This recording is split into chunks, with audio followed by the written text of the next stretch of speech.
बाईकला कारला horn असतो हे माहिती आहे.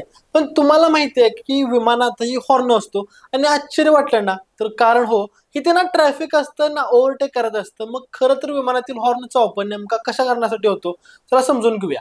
या हॉर्नचा वापर एका दुसऱ्या विमानातून मार्ग काढण्यासाठी नसतो, पक्ष्यांना पळवून लावण्यासाठी देखील नसतो. आणि मुळामध्ये विमानातील हॉर्नचा वापर हा ग्राउंडवरील इंजिनियर आणि स्टाफ सोबत संपर्क साधण्यासाठी केला जातो. आणि हे एक महत्वाचं काम आहे.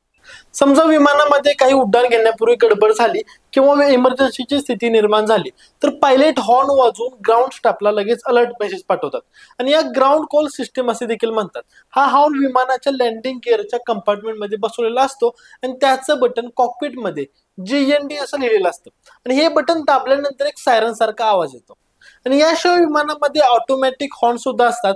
सिस्टीम मध्ये काही बिघाड झाल्यावरती जसं की एअर कंडिशनर सिस्टीम फेल झाल्याचा किंवा आग लागल्याचा ते आपोआप सुरू होतात. मग आणि विशेष म्हणजे वेगवेगळ्या बिघाडासाठी हे हॉर्न वेगवेगळ्या आवाजामध्ये वाजतात. आणि या आवाजावरून इंजिनियर लोकांना लगेच कळतं की विमानाच्या कोणत्या भागामध्ये बिघाड झालाय. आणि त्यामुळे वेळेत दुरुस्ती करणं शक्य होतं.